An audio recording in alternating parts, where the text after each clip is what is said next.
E aí galera, beleza? Como é que vocês estão? Meus amigos, hoje aqui temos algumas notícias boas para dar, não só temos notícias ruins. Vamos falar sobre a eleição da presidência da Câmara e tudo indica, toda a grande mídia fala que o governo vai vencer e parece que não vai vencer com a margem pequena. E pessoal, se a gente conseguir vencer com 308 votos, a coisa muda mesmo. Peraí, o que é que muda de 280 para 308 se a gente só precisa de 257? A gente vai comentar sobre isso, aguenta aí. Notícia aí também, que aconteceu ao longo do dia, tá se comentando aí numa possível saída do Ramos e uma reforma ministerial. Vou comentar para vocês rapidinho algumas coisas, não tem muita coisa para falar sobre isso. Vamos falar também da que a gente já falou ontem, da possibilidade, né, do que os políticos brasileiros querem fazer, os nossos senadores, de poder vender 25% do Brasil. Mostrar algumas coisinhas a mais do que a gente falou antes aí.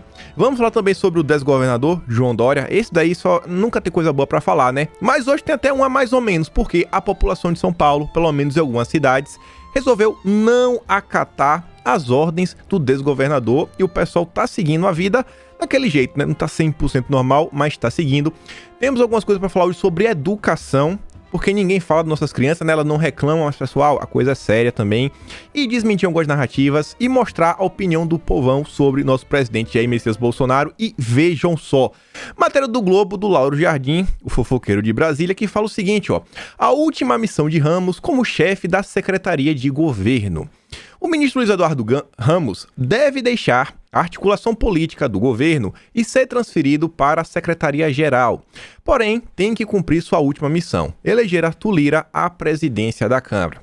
Pessoal, independente se o Ramos vai sair ou não, se você gosta ou você não gosta do Ramos, existe sim uma conversa de reforma ministerial para o início de 2021, na verdade após a eleição para a presidência da Câmara. Isso não vai acontecer antes, até o pessoal não ficar com raivinha e com inveja porque não recebeu cargo, isso, aquilo, outro. Mas se diz que no período da eleição, tudo indica que vai acontecer como foi a reforma da Previdência, que Bolsonaro vai pegar os ministros, vai colocar ele de volta como deputados, sabe, se não sai lá para votar, e possivelmente, na volta, alguns não voltarão como ministros e alguns podem voltar em pastas diferentes. Tem alguns nomes aí que estão sendo mencionados, eu não tenho nenhuma afirmação assim de ninguém que seja nem do terceiro escalão do governo, é só boatos, mas eu não gosto de falar boatos, vocês sabem disso. Pra eu falar uma coisa que eu não posso mostrar a notícia, eu tenho que estar muito certo do que eu tô falando.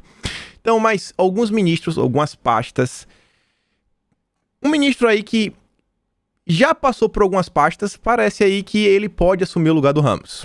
Vou deixar no ar. Mas é um ministro aí que tá no governo. Talvez ele pode entrar, tem mais algumas conversas, tem mais algumas coisas aí rolando. Mas tudo indica que sim, vamos ter alguma reforma ministerial no início de 2021. E aqui, vamos continuar agora a falar sobre a eleição da presidência da Câmara, que tem umas notícias boas. Essa daqui não é tão boa, mas é só para mostrar um assunto. Ainda dá para falar porque acho que agora a gente vai exaurir esse assunto. Ainda é sobre a lista, o manifesto, qualquer coisa que é aquele documento que o pessoal assinou, os bolsonaristas. Para você ver como são as coisas. Foi o que eu falei desde o início. O problema não é o conteúdo da lista, mas o impacto político que essa lista pode causar. O desgaste que essa lista pode causar. Mas deturparam, né? Mas tudo bem, vejam só. A deputada Janaína Pascoal respondeu a Zambelli com um questionamento. Não haveria uma terceira via, deputada? O que o deputado Lira tem de tão diferente desse pessoal que você tão bem combateu? Aí tem lá, né? Deputadas Carla Zambelli e Alice Silva apoiam a candidatura de Lira e a Janaína Pascoal entra na jogada. Você viu? As deputadas federais Carla Zambelli e Alice Silva usaram as redes sociais neste domingo para declarar apoio ao candidato à presidência da Câmara, Arthur Lira. A deputada estadual Janaína Pascoal respondeu à colega de partido com questionamento. Não haveria uma terceira via? O Lira, cara, o que tem tão diferente de tudo que você combate? A gente sabe que o Lira não é flor que se cheire e a gente sabe que a gente vai se decepcionar com o Arthur Lira. Perguntou a Janaína ainda não concordou com seguidores que apontam a ministra da Agricultura, Tereza Cristina, como uma opção viável. A parlamentar de Minas Gerais, Alice Silva, escreveu que tem pontos em comum com o candidato Lira. Em uma reunião com o deputado Arthur Lira, percebi que ele converge em muitos pontos que eu e o presidente defendemos. Por isso, o meu voto é dele. Por outro horizonte, jamais votaria em candidato do grupo de Rodrigo Maia, nem que viesse pintado de ouro, afirmou.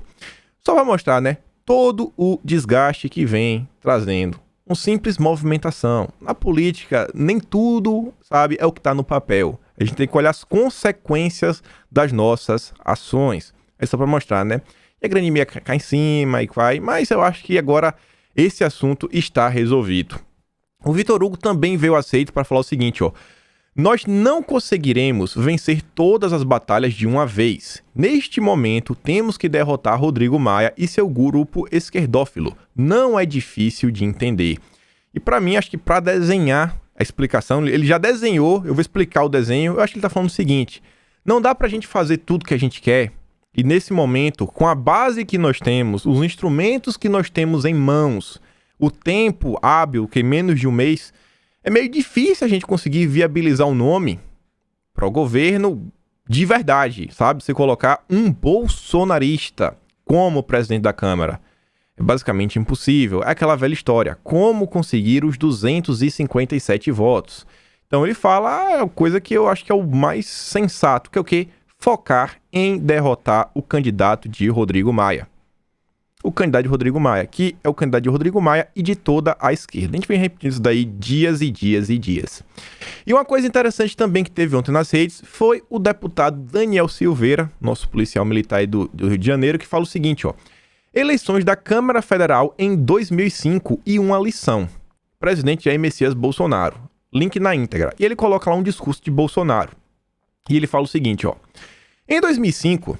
disputaram a presidência da Câmara Severino Cavalcante, do PP, acusado de nepotismo, olha só, é o ruim, é o sujo falando do mal lavado, e Luiz Eduardo Greenhalgh, do PT, advogado de quem gosta de tocar o terror e apoiado por toda a esquerda. É o cenário que a gente tem agora, é o Arthur Lira, é o sujo contra o mal lavado.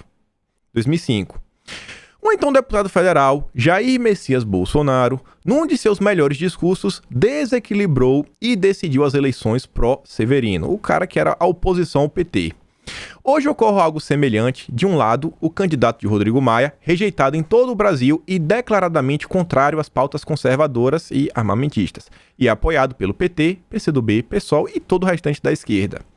O bom senso nos convida a ficar do outro lado, contrário a Maia e ao PT, a exemplo das eleições de 2005. Mostrando, era a eleição do sujo contra o mal lavado. Infelizmente, esse é o retrato da política brasileira. A forma como nossa política foi construída, que a eleição e o cargo da presidência da Câmara é um resultado do voto dos deputados, que já são eleitos vários pelo coeficiente eleitoral. Não são eleições diretas, não é um voto distrital. Você votou no Eduardo Bolsonaro, ótimo. Eduardo trouxe vários bolsonaristas. Ao mesmo tempo que, sei lá, um cara do PT, que tem um monte de votos, trouxe um monte de outras pessoas. O cara, aquele deputado que tem lá uns 30 mil votos, entrou. Sabe como é a coisa? Pode ser que dá bom, pode ser que dê ruim. Em geral, sempre dá ruim pro nosso lado, né? A maior parte do tempo isso dá ruim. Mas toda a estrutura que a gente vive hoje, ela favorece esse, sei lá, presidencialismo de coalizão. Sabe aquela coisa assim que fala, cara, a gente meio que sempre fica refém de uma maioria. De uma maioria que não é o povo que elege diretamente, naquele do coeficiente, e que dificilmente, realmente, eles lutam pelos interesses da nossa população. Tem que mudar, a gente precisa realmente de uma reforma política.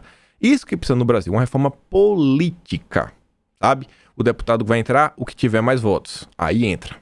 Mas qual é o interesse dessa gente de uma reforma política? Eu te pergunto, qual é o interesse que esse pessoal tem, né? Vai vendo. E aí, olha só, sobre o Baleia Rossi. Em campanha por voto do PT, Baleia Rossi diz que jamais desrespeitou Dilma. Com a missão de conquistar votos na esquerda, o líder do MDB, Baleia Rossi, candidato à presidência da Câmara, afirmou nesta sexta-feira que jamais ofendeu a ex-presidente Dilma Rousseff. A mensagem em tom de esclarecimento foi publicada como resposta a uma internauta que cobrava uma autocrítica de Baleia em relação a Dilma. O deputado voltou a favor do impeachment em 2016. E ele diz, jamais fiz qualquer declaração de desapreço ou desrespeito à presidente Dilma Rousseff. Votei a favor do impeachment sim, e na minha declaração de voto, todos verão que me referi a um pedido dos meus 208 mil eleitores no pleito de 2014. Olha que ensaboada, né? Tendo que pagar um pedágio pro PT para conseguir votos. Olha isso daí. Fazendo acenos, afagos ao PT. Esse é o adversário do governo. E aí, notícias, assim, interessantes, mas só para deixar mais claro para quem ainda não entendeu. Porque, pessoal, tem gente que ainda não entendeu o cenário. O pessoal tá lá insistindo, reclamando do governo, diversos motivos. Baleia Rossi reúne-se com lideranças para buscar apoio da esquerda. Matéria de hoje de manhã, fresquinha, só às 6 da manhã. A gente gravando aqui o vídeo 7h20 da manhã, então tem 1 hora e pouco só a matéria. Candidato do bloco liderado por Rodrigo Maia para a presidência da Câmara, o deputado Baleia Rossi reúne-se nesta segunda-feira, dia 28, com partidos de esquerda para tentar garantir os votos necessários à eleição interna da casa. O primeiro teste do candidato consiste, sobretudo, em aparar arestas com o PT, dono da maior bancada, e que ainda tem restrições a ele. Ainda que improvável, não está descartada uma candidatura petista. Acho muito difícil o PT lançar. Pode até lançar. Sabe em que cenário? Quando o candidato do governo se mostrar em um ponto completamente inviável de reverter. Se o candidato do governo já tiver com os 300 votos, como a grande mídia está falando, e quem sabe os 308 votos, meu amigo, 308 votos, coisa muda muito, e aí não vale a pena pro PT fazer um bloco. É melhor eles fazer um bloco separado, só da esquerda, vota neles mesmos, perdem, mas dizem, ó, nós não votamos dos golpistas, eles mantêm o apoio da esquerda e não apoiam o governo. Vocês vão entender os 308 logo menos. Pautas retrógradas. Muitos deputados da oposição acham, contudo, que o tempo da esquerda lançar o próprio candidato pode já ter passado. Também consideram que a aliança com Maia e Rossi pode ser a forma mais eficaz de derrotar Lira e a pauta retrógrada de Bolsonaro. Por isso, olha só, a conversa de hoje, que Baleia Rossi vai ter com a esquerda, também deve servir para que o grupo meça o apoio de Rossi às pautas que consideram prioritárias no debate legislativo. Já estão, negociando as pautas que eles querem colocar em votação. E aí, Baleia Rossi, vai fechar com a esquerda? Olha aí. Tá vendo, né, pessoal? Entre as prioridades da oposição estão a garantia da democracia, né, abre aspas, e da independência das instituições. Olha só. O olhar crítico a pautas retrógradas e a privatizações e a discussão de pautas sociais e trabalhistas. Ideologia de gênero, linguagem neutra, não poder privatizar nada, travar a economia, reforma tributária para aumentar imposto, né? Taxar grandes fortunas. É isso daí. É isso daí. Deputados de esquerda ainda lembram que, se confirmado o apoio a Rossi, a oposição terá que ocupar algum dos principais cargos da casa, como a secretaria da mesa ou a vice-presidência, por conta da grande representatividade no bloco. Já pensou? O vice-presidente da Câmara, um petista. Um cara do PSOL, do PCdoB. Em razão de todos esses impasses, Rossi diz que, com humildade, vamos conversar com cada um dos parlamentares para reafirmar o compromisso que assumimos, que é a defesa intransigente da democracia. Já sabe o que esse cara considera como democracia, né? Mas, como eu falei, notícias boas, porque tudo indica que eles não vão levar. O tempo passa, o tempo voa, e o Baleia Rossi não está numa boa. Matéria da Gazeta do Povo, final da noite de ontem, Arthur Lira, que é final da tarde, né, umas 6h30 da tarde. Arthur Lira versus Baleia Rossi. Racha no bloco de Rodrigo Maia anima governistas. E vejam só, o governo federal está confiante na vitória do líder do Centrão, Arthur Lira, do PP, na disputa pela presidência da Câmara. O motivo de tanto otimismo é a divisão interna de partidos que apoiam a candidatura de Baleia Rossi, o deputado apoiado pelo presidente da casa, Rodrigo Maia. A Gazeta do Povo ouviu interlocutores do Planalto e do próprio candidato sobre a contagem de votos e a expectativa de ambos os lados é alta. O pessoal está apostando alto na vitória. Vejam só. O bloco que apoia Rossi tem 11 partidos. A gente já sabe que são os partidos. Maioria de esquerda. Juntas, essas legendas contabilizam 280 votos. Tanto faz. A gente já falou sobre isso. O PSL era um exemplo. O problema é que o presidenciável MDBista não contará com todo esse apoio. É isso que nutre o otimismo do governo. Afinal, só PSL, DEM e PSDB já entregariam 55 votos à Lira, calculam interlocutores do Planalto e do líder do Centrão.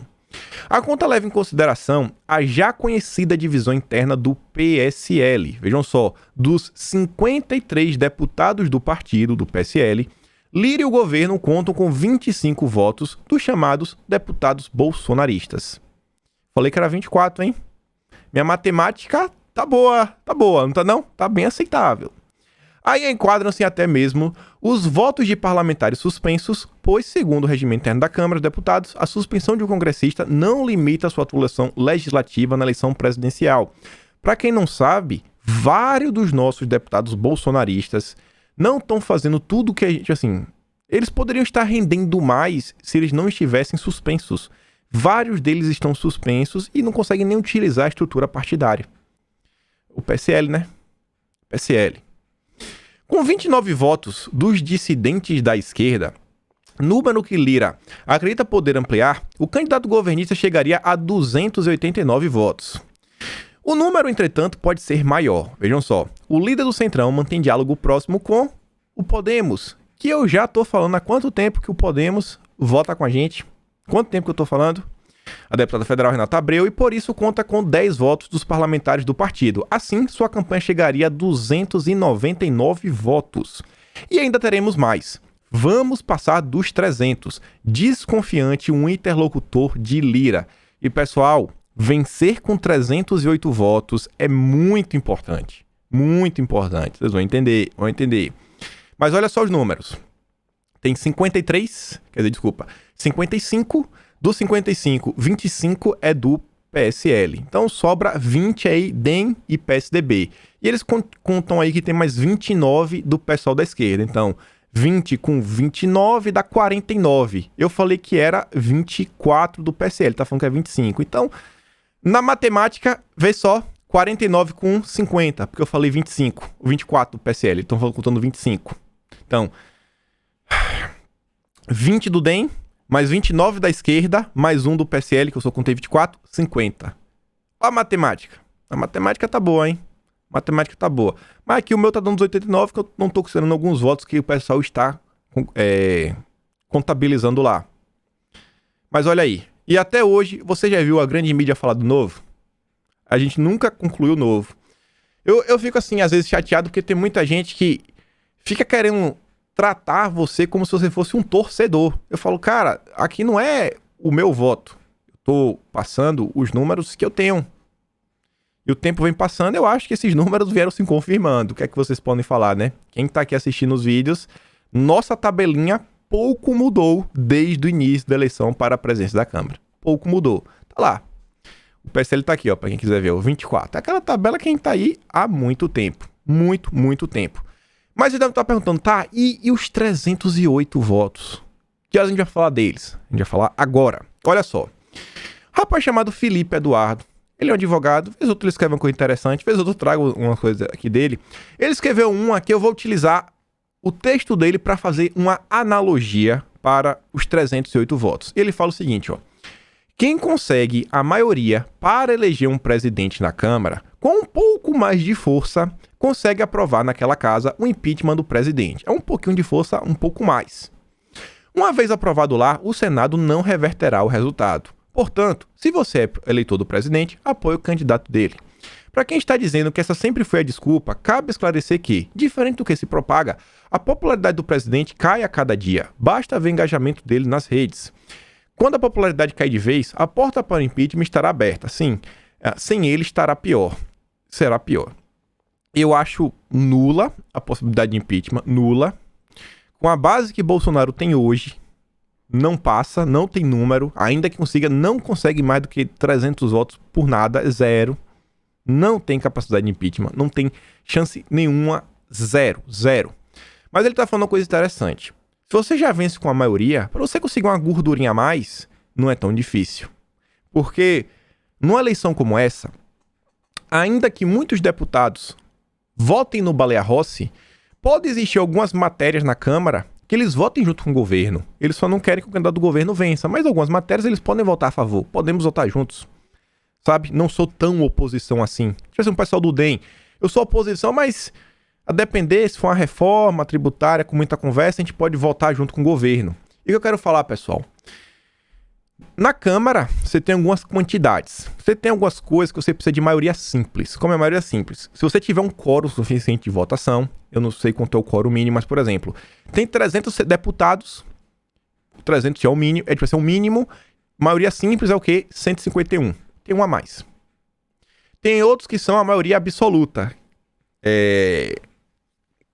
Eu agora tô na dúvida se o que é maioria assim, mas maioria absoluta. Mas o outro é o seguinte, você vai precisar ter 257 votos, que é a maioria. É a maioria total, sabe? Dos 503, você precisa ter 257 votos. São leis. Já as PECs, as grandes reformas, você precisa de 308 votos. Ainda tem algumas coisas da lei que você precisa, se não me engano, de 3/5, que são 342 votos.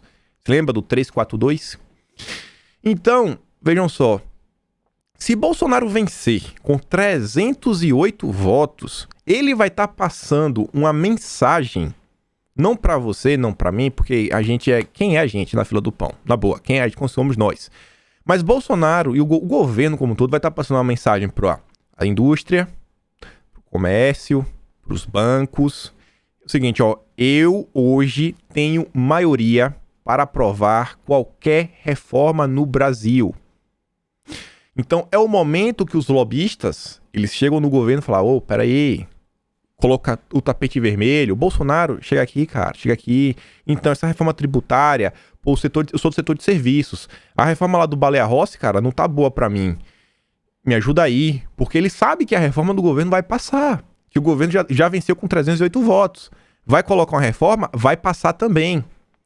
Então, em vez de Bolsonaro ir conversar com um, com outro, com outro, esses grupos começam a se movimentar para ir conversar com o governo. Vocês conseguem entender isso?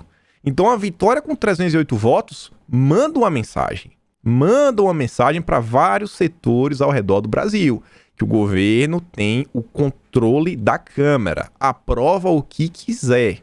Ou seja, se você quer aprovar alguma coisa, vai conversar com o governo.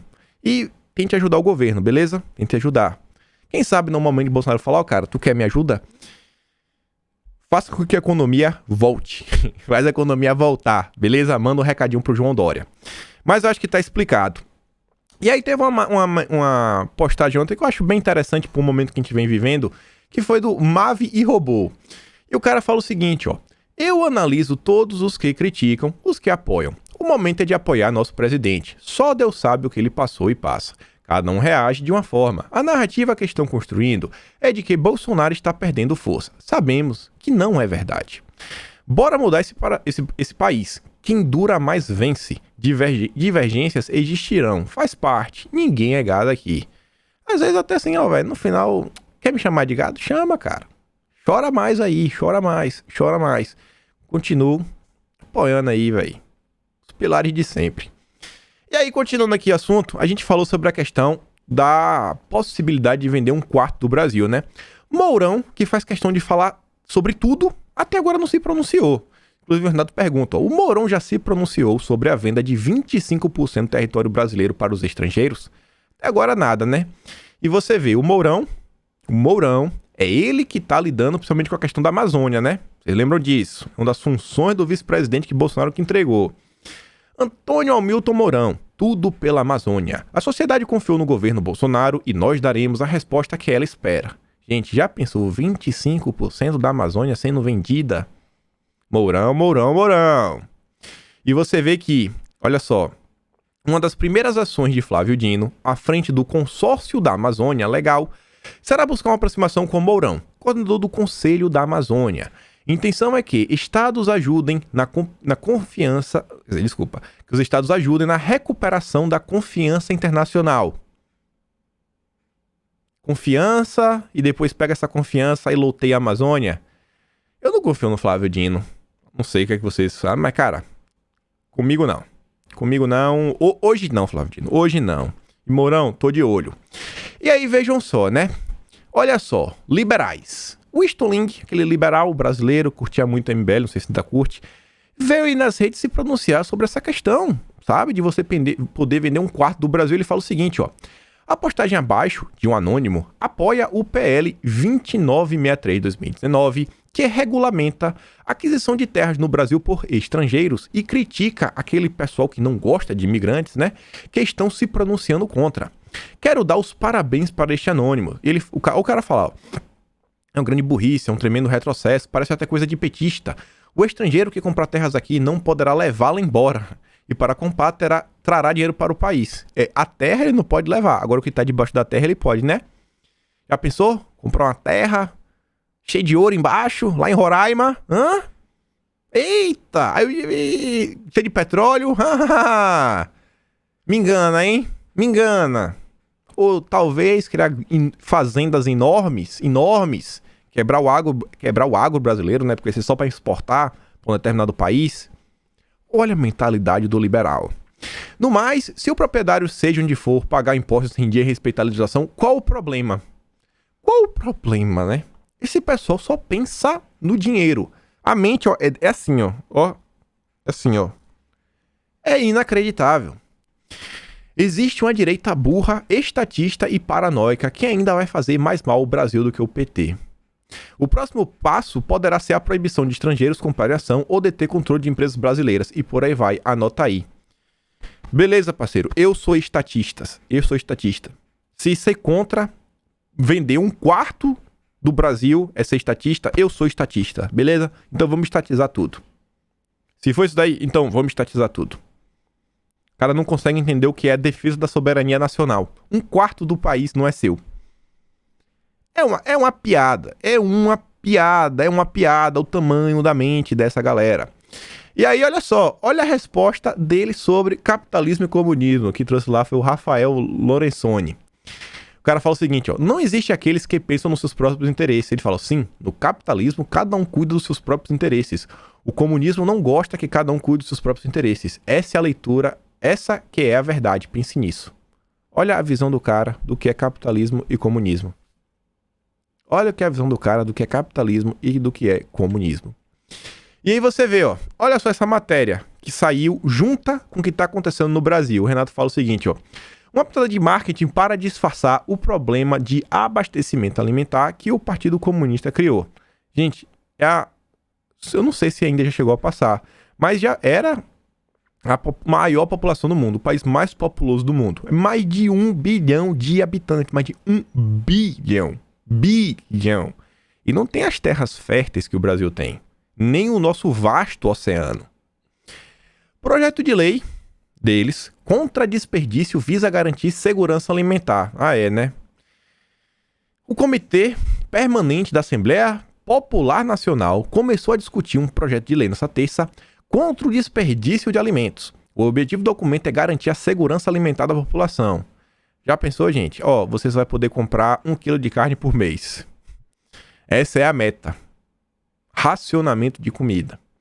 Segundo a explicação apresentada na sessão, o decreto é importante para promover um estilo de vida e modelo de consumo saudáveis, racionais e ecológicos. Assim, fique fitness, não coma muito, sabe? Esse negócio de ficar acima do peso não tá com nada.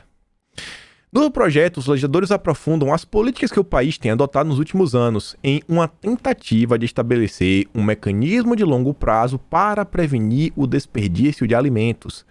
Olhem a preocupação que os amiguinhos do Dória possuem com a questão da comida. O documento também especifica a responsabilidade do governo, dos fornecedores de serviço de alimentação e dos cidadãos. E eu quero mostrar aqui para vocês uma coisa depois desse slide. Olha só, Nicolás Maduro só mandando um salve, né, pro mal. Comemoro 127 anos do nascimento do grande timoneiro da República Popular dos Comunas. Falar de Mao é conectar-se com a grandeza e o gênio estratégico de um gigante da humanidade. Saudações ao presidente Xi e ao povo que segue seu legado de unidade e liberdade. Liberdade. Vai vendo. Mas o que eu queria falar pra vocês é isso daqui, ó. Olha as coincidências. Essa lei, ela veio do Senado. Senado, não veio da Câmara. Não veio da mão de Bolsonaro no MP, um decreto. E olha só a reflexão que o Diego trouxe. O que é mais fácil chantagear? Uma Câmara inteira que tem quer dizer, 513 deputados e você precisa ter 513 indo Maia para pautar, ou 41 senadores, não é 42, Diego, é 41, a maioria sempre são 41. Ou 41 senadores, o que é mais fácil? 257 deputados ou 41 senadores? E 11 urubus, você sabe que é urubu, né? Para aprovar tudo o que quiser. Os amigos do Dória, eles fazem o que fazem há anos. Não vão, sabe, fazer várias coisas de parlamentares, sabe, de forma à toa, né? Você tá entendendo? Então, pessoal, olha só, essa lei foi aprovada no Senado, que você precisa ter uma quantidade muito menor de pessoas, né?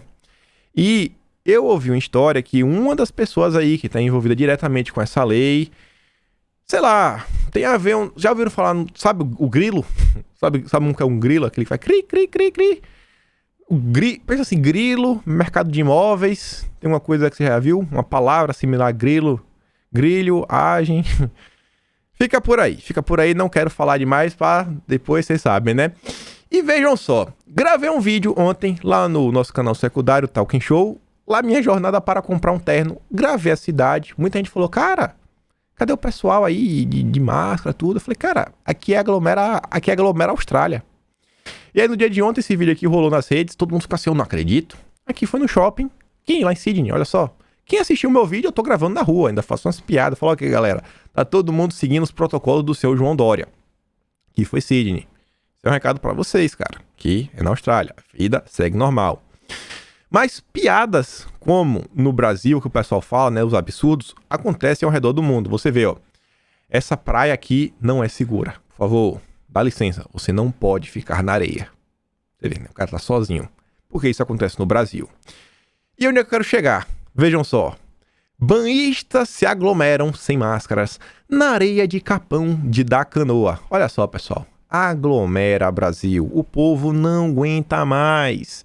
E a Anitta traz, ó, aglomera Rio Grande do Sul, aglomera. Isso aqui é graças a vocês. Outra notícia boa, ó, cidades paulistas ignoram João Dória e desrespeitam isolamento. E agora a gente vai começar quase um mini dossiezinho para falar do nosso governador e umas coisas bem intrigantes. Então vejam só, na capital de São Paulo também ficarão abertas lojas em muitos bairros. Nas redes sociais há também notícias de que a cidade do interior paulista, como Bauru, São José dos Campos e Piracicaba, também desrespeitaram a determinação de João Dória. Na Grande São Paulo, houve descumprimento das regras em cidades como Guarulhos, São Caetano do Sul, Mauá e Diadema. O decreto de Dória, que coloca o estado inteiro em fase vermelha, blá blá blá, sabe o que é, né? Não estipula punições para cidades que desrespeitarem as regras. O governador tem dito que pretende sempre dialogar com os prefeitos. A estratégia parece não estar funcionando. Na prática, o simples desrespeito observado em algumas cidades paulistas à ordem do Tucano indica que Dória tem passado por desgastes políticos nos últimos dias. O Dória não vai muito bem das pernas, né? O brasileiro sabe. Cara, eu pergunto pra vocês, gente. Teve até uma matéria que foi do Lauro Jardim, falando o seguinte: quem poderia fazer Bolsonaro votar no Lula? E ele fala que Bolsonaro fala assim, interlocutores do Planalto dizem que Bolsonaro tem tanto, sabe, aversão ao Dória que ele votaria no Lula e não votaria no Dória. Eu acho que eu seguiria até Bolsonaro, cara, porque o Dória, cara, é o pior político da história do Brasil. Na boa. O Dória, ele rompeu todos os limites. Todos completos limites. E olha só. Depois disso daí, o pessoal não cumpriu, né, a ordem do Dória. O governo resolveu, então, denunciar cidades que ignoraram a quarentena. Desculpa aí. O governo de São Paulo anunciou neste domingo que processará as cidades que não seguiram a determinação estadual acerca de novas medidas restritivas que visam a contenção da pandemia. Pelo menos 19 cidades optaram por não aceitar a imposição do governador.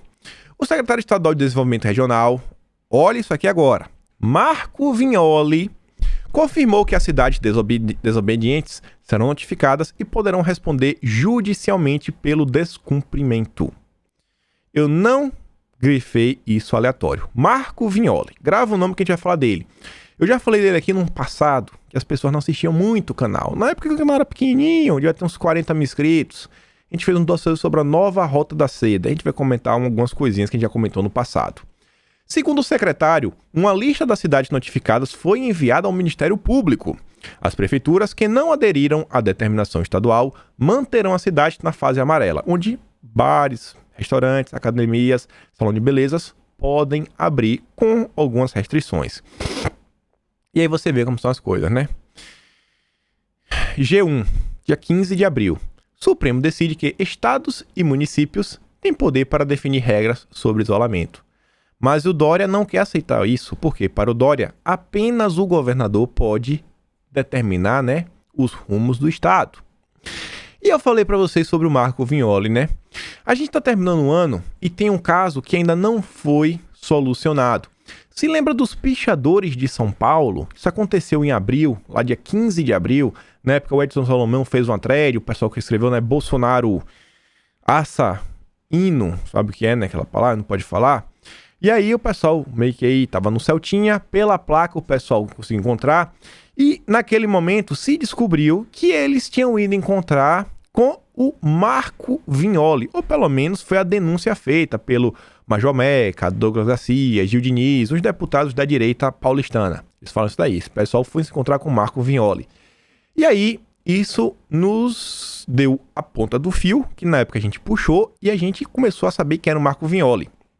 E você percebe, ele que está na jogada. O Marco Vignoli é o principal interlocutor do Dória, é o testa de ferro do Dória para lidar com os prefeitos. Os prefeitos não lidam diretamente com o Dória, eles têm que passar pelo filtro do Marco Vignoli. E vejam só algumas matérias para você entender, né, o que é aquela movimentação que o Dória quer fazer, sabe, de usar o Ministério Público tem por trás. Vejam só, matéria 2019, com Dória, prefeitos ficam sem cafezinho. O governador manda fotos, vídeos, tudo pelo WhatsApp para prefeitos que pedem. Também liga para todos eles no dia do aniversário. O contato existe, é próximo, só que não é feito como antes. Contou o secretário Marco Vignoli que, na reestruturação das pastas, ficou com a função de fazer a ligação do Palácio dos Bandeirantes com as prefeituras. É no gabinete dele, e não mais do governador, que os chefes do executivo municipal despacham. Por dia recebe pelo menos 3 prefeitos. Olha só outra matéria da Folha de São Paulo. Novo chefe do PSDB paulista é colocado por Dória para seguir cartilha do governador. É o testa de ferro do Dória, é o Marco Vignoli. E a matéria fala, ó, em um sábado de julho de 2017, Marco Vignoli embarcou para o país dos amigos do Dória em uma missão da Comitiva de Relações Exteriores da Alesp. No voo, o então deputado estadual de primeiro mandato encontrou então o prefeito João Dória e aproveitou para pedir uma conversa com o líder em ascensão de seu partido. Olha onde se conheceram, que viagem romântica. A lua de mel foi na Grande Muralha. Ah, meu Deus. E aí, uma denúncia havia sido feita em abril, naquele mesmo período sobre o Vignoli, pelo Campos Machado, o antigo líder aí do PTB em São Paulo. E ele falava o seguinte, ó, 2 oportunistas, 2 abutres de plantão. Em 30 anos de vida pública, nunca vi tanta desfaçatez, tanta hipocrisia e tanto oportunismo barato como estão agindo o governador João Agripino e o secretário Vignoli. E aqui ele fala, ó, pronto, falei. O aliciamento de prefeitos em troca de verbas públicas contaminou a política. Os tucanos, criados e incubados por Dória e Vignoli. E qual era a denúncia do Campos Machado? Ele falava o seguinte, que João Dória, através do Vignoli, estava segurando verbas, atrasando obras, fazendo de tudo para atrapalhar a vida dos prefeitos que não rezassem a cartilha do Dória. Ou você segue as ordens do Dória, ou meu amigo, não. Não. Você tem que seguir as ordens do João Dória. Você precisa seguir as ordens do João Dória. Ou você sofrerá retaliações. Corte de verba, atrasos, tudo o que o governador pode fazer para prejudicar o seu município. Tá entendendo? Essa movimentação do Dória no Ministério Público com o Vignoli. E você vê, ó. Futuro da Baixada Santista é tema de encontro entre secretário de desenvolvimento e lideranças locais. Olha só, Grupo LIDE, palestrinha do Grupo LIDE com Vignoli. LIDE, que é os empresários, o empresariado de São Paulo, que é ligado ao grupo de Dória, em contato direto com o secretário de Desenvolvimento Regional. É assim, ó, meu amigo, chega aqui. Eu vou apresentar para vocês como é o percurso para, tá ligado, né? Botar a mão no pote de ouro. Esse é o Marco Vignoli. Artigo do presidente. PSDB, o futuro começa agora. O Marco Vignoli também é quem está ajudando o Dória na reestruturação do PSDB. E pode parecer que não, mas, gente, existe alguns rachas. O Dória ele não se dá muito bem com a Aécio e meio que tá meio rompido com o Geraldo Alckmin. E o Dória aí usou o Vignoli para fazer, né, uma nova política. O Vignoli estava aí também, articulou a chegada do Alexandre Frota, de outras coisas. O Vignoli também foi quem nos presenteou, quando eu fui atrás dele, com o artigo escrito pelo próprio João Dória. Eu achei graças ao Vignoli, que compartilhou, chegou até mim, que ele falava, o artigo do Dória que falava, ó, que ele iria implantar em São Paulo a nova Rota da Seda. Qual um dos objetivos da nova Rota da Seda? Garantir o domínio sobre a agricultura. Olha aí, vender os 25% do Brasil, comprar só, né, terreno de boa, aqueles terrenos assim perfeitos, né, falando, esse terreno aqui é bom porque tem muito ouro aqui embaixo, tem isso, tem aquilo, tem aquilo outro. E o interessante é que, no início do coisa, eu não achei mais, o perfil desse cara não tem mais, foi o Marcelo Falcão Catanduva, mas o recorte do vídeo ainda tá no meu vídeo e eu quero mostrar pra vocês a fala do Vignoli sobre a pandemia. Olha o que o Vignoli falava. Vou cortar aqui, tem que passar no tablet, olhem só. Lei? Nós vamos ter que pensar numa nova ordem mundial econômica após esse processo e construir dentro disso a grande saída para o mundo como um todo. Nova ordem mundial econômica após esse processo. Se aproveitar desse período, sabe, para construir uma nova ordem mundial. Eita, Vignoli, esse aí é o testa de ferro do Dória. E enfim, continuando aqui para falar desse pessoal, nosso presidente veio ao público mais uma vez para deixar claro a questão aí, né, da vacina, que estão querendo distorcer a fala dele sobre a questão da Anvisa. E ele fala, ó, que existem 4 laboratórios desenvolvendo coisa no Brasil, mas nenhum deles até agora apresentou junto à Anvisa o pedido de uso emergencial. Até agora ninguém. A Anvisa é uma agência de Estado, não de governo. Sua atuação é independente e reconhecida no mundo, sabe? Então para de choro. Temos pressa em obter a vacina. A gente tem pressa, mas a questão da responsabilidade por reações adversas é um tema de grande impacto e que precisa ser muito bem esclarecido e muitas pessoas não querem esclarecer, né? Querem aplicar de qualquer jeito. O presidente da República, caso exercesse pressões, sabe, seria acusado de interferência e responsabilidade. Então logo alguém apresente, né, o seu pedido de uso emergencial ou registro junto à Anvisa e esta processa a sua análise completa e o acolha, ela será ofertada de forma gratuita e não obrigatória. Tá aí, né, para derrubar as narrativas que o pessoal quer implementar. Só que aí, aquelas coisas assim que, sabe, cara, é meio que desnecessário, podia ficar de boa. Vem lá o Vitor Hugo para falar o seguinte, ó, queremos a vacina. Vitor, de boa, você pode tomar no meu lugar, tá certo? Eu entendi o que ele queria falar, mas, cara, não pode sair escrevendo qualquer coisa de qualquer jeito, porque depois pode virar uma bola nas costas. Mas a gente sabe como é a mídia. A mídia não vai ver tudo que o Vitor Hugo falou. Vai pegar principalmente só um trecho e não duvide nada a mídia querer se utilizar isso daqui para querer criar problema. Falar, olha só. Deputado bolsonarista diverge do presidente. Aquela conversa chata da mídia de sempre. Ele fala, torço para que possamos o quanto antes imunizar a população e sei que o governo está fazendo de tudo. Sou contra, porém, toda que não se prove segura e eficaz. E depois ele fala, não se pode colocar em risco a vida das pessoas saudáveis e o futuro de gerações ao frente ao se utilizar de algo cuja segurança não é atestada pelos órgãos competentes. Importante, por óbvio, assegurar responsabilização de fabricantes pelos resultados de seus produtos sempre. Mas ele escreve de uma forma que, cara, quem lê todo e tem 5 neurônios sabe que ele está concordando com o Bolsonaro. Mas só tô avisando, né? Se vocês virem ao longo do dia aparecer matéria, Vitor Hugo discorda de Bolsonaro. Não, vocês viram que não é. Vocês estão vendo qual foi a postagem completa. Já tô avisando antes que a mídia distorça. E outra coisa interessante foi isso daqui, ó. Tô eu passando lá pelo Twitter e a Marlene coloca isso daqui, ó. Surpresa? Pois sim, gente. Dória no outdoor. Olha só. vacina para todos.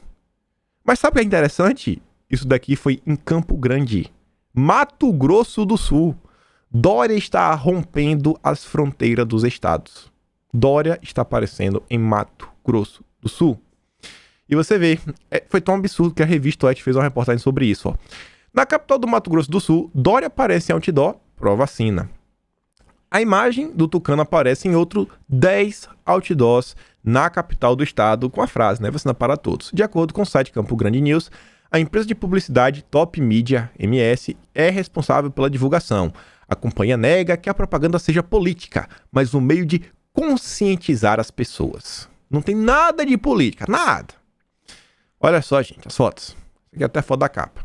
Em outro pronto. Olha aqui de novo. Olha aí. Esse é o João Dória. Não à toa, ele aumentou, né, os gastos com marketing em 69%. 69% é o João Dória para 2021. Aumentou os gastos com propaganda governamental. E aí uma matéria que o pessoal compartilhou nas redes, e eu fiquei assim, cara, me deu um estalo, porque o pessoal compartilhou com algumas imagens que eu vou mostrar para você, foi o seguinte, ó. Dória compra 100 milhões de seringas. 100 milhões. Grave esse número. Primeiro, o que me chamou a atenção foi que o pessoal colocou o seguinte, ó. Peraí, pra que 100 milhões, sabe? Se o produto do Dória já vem com a seringa. Aqui não tá dando pra ler direito, mas tem escrito o seguinte, ó. Contém uma seringa preenchida com uma dose de meio ml. Eu coloquei mais fotos, ó. Aqui tá um pouco melhor pra ler, ó. Tem até o selo do Butantan, São Paulo. Ó. Contém uma seringa preenchida com uma dose de meio ml. A mesma coisa, também aqui dá pra ver, ó. Vem com a seringa. Aqui também, vem com a seringa. Vou deixar aqui nessa imagem, só assim, fazer uma meia boca pro Dória. O Instituto Butantan, ele está produzindo do zero. Então, já que está produzindo do zero, ele está comprando os insumos para produzir, ele vai precisar de uma seringa, óbvio. Então, tudo bem. Então, essa poderia ser a explicação cabível para explicar tudo isso. Agora, independente do Instituto estar produzindo do zero, sabe? Não está comprando pronto, é o que eles estão falando, não está vindo a caixinha pronta. Vocês não acham 100 milhões um número muito alto? Porque são 45 milhões de paulistanos. Dória queria, né, vacinar 45 milhões de pessoas.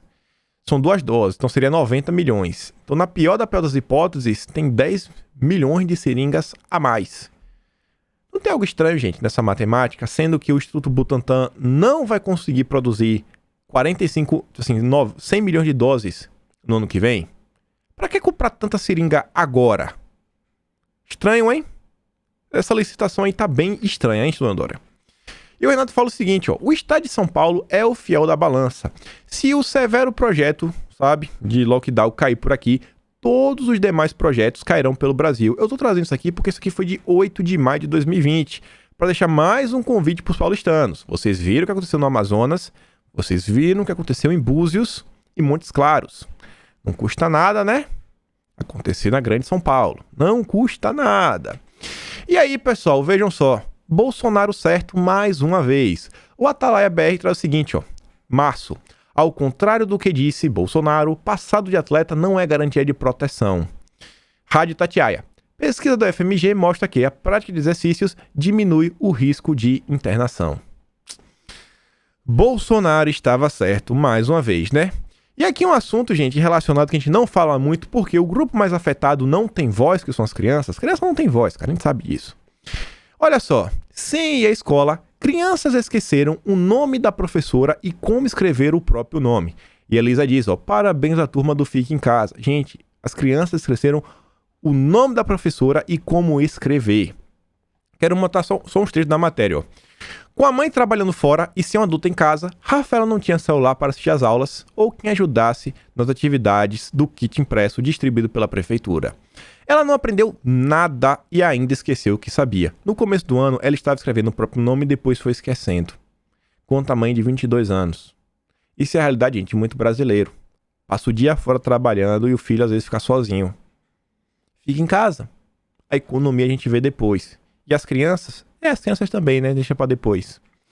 Em maio, a Folha mostrou que Rafael e outras crianças da Zona Sul paulistana não tinham lápis, papel, nem celular para continuar com as atividades escolares. E ninguém ligava, né? Olha só. A educadora Pilar Lacerda, que foi secretária de Educação Básica do Ministério da Educação, diz que a retomada das aulas presenciais no próximo ano deve priorizar crianças como Rafaela. Não podemos, e olha só, não podemos voltar para escolas com 30 alunos dentro da sala. Vai ser como então? Tá vendo, né, gente? Se você tem um filho em idade escolar, meu amigo, comece a se preocupar com seu filho. E a gente vai falar de uma coisa conectada para você ver como o governo, mais do que todos no mundo inteiro, nenhum governo tentou ajudar mais as crianças diante de ditadores do que o governo Bolsonaro. Graças ao Carlos Nadalim, já falou algo menos.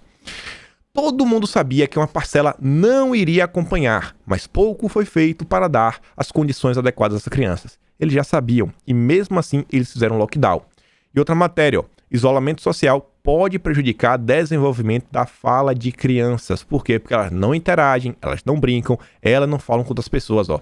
O isolamento mediotorizado pode prejudicar as crianças, principalmente pela falta de estímulos ambientais e sociais que estavam anteriormente expostas, como, por exemplo, na escola, saída com amigos e passeio em família, explica a fonoaudióloga. Pode começar a haver atraso no desenvolvimento oral e dificuldades auditivas, tanto periféricas pelo alto volume ou excessivo de fone de ouvidos, como também de atenção, concentração e processamento auditivo central, aponta a fonoaudióloga. O Carlos Nadalim explicou, acho que o nome do livro é o seguinte, é Educação Moral e com base na educação física. É alguma coisa assim. Ele falava da importância da educação física, da ginástica e diversas coisas na educação. Ele fala isso no bate-papo que a gente teve e ele dava um seguinte exemplo. Ele fala o seguinte: na nossa vida, o bebê aprende a engatilhar, aprende a andar. Quando o bebê aprende a andar, já tá mais durinho, é que ele começa a falar. Você precisa ter o controle motor do seu corpo para você conseguir exprimir as palavras. As crianças em casa não brincam, elas não desenvolvem o seu lado motor.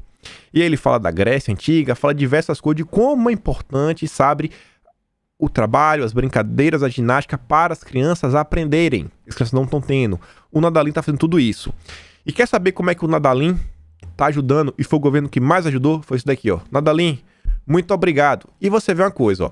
Associação Brasileira da Alfabetização, ABALF. Gente, essa associação, junto com outros grupos, veio para criticar o trabalho que o grupo do Nadalim, a Secretaria de Alfabetização, vem fazendo. E fala o seguinte, ó, que esse movimento não teve nenhum diálogo, sabe, com o governo.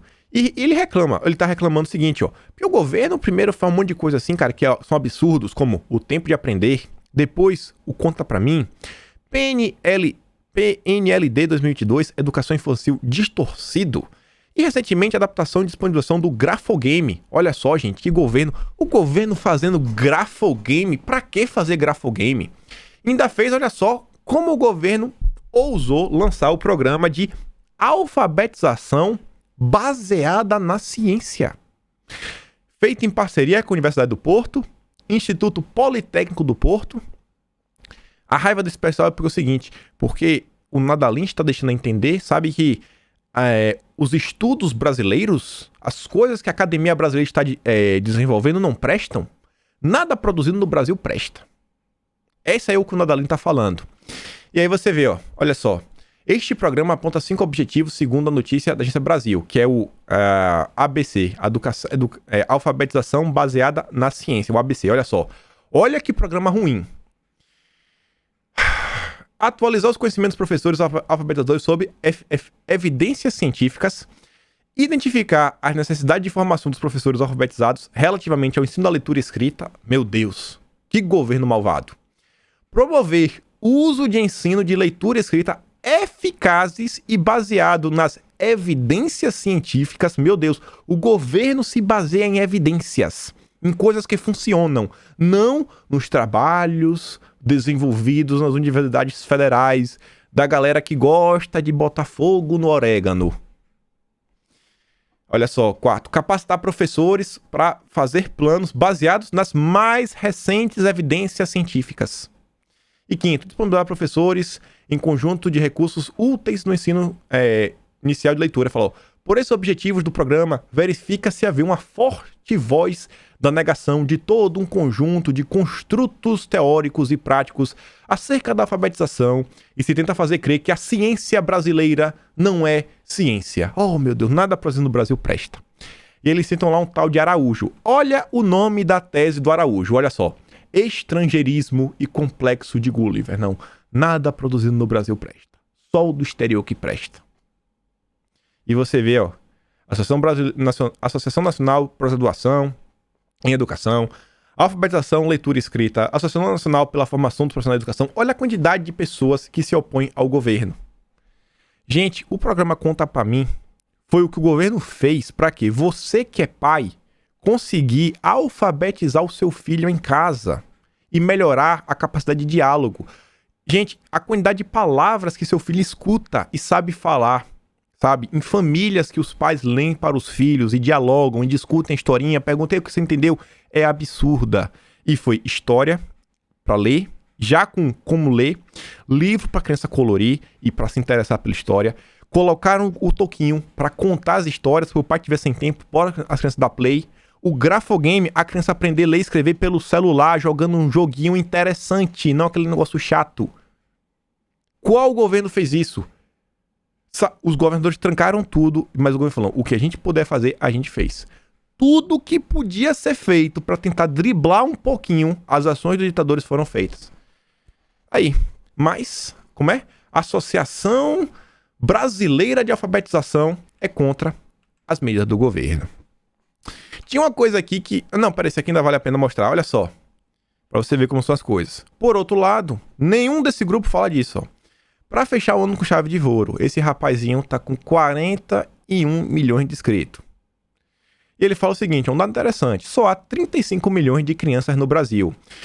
Com o meu canal chegando a 41 milhões de inscritos, como fica a narrativa de só crianças te assistem? Muitos jovens já estão assistindo o cara. Esse cara aqui pode começar a impactar politicamente em termos de voto, principalmente a partir de 2026. Fica ligeiro, cara. Fica ligeiro.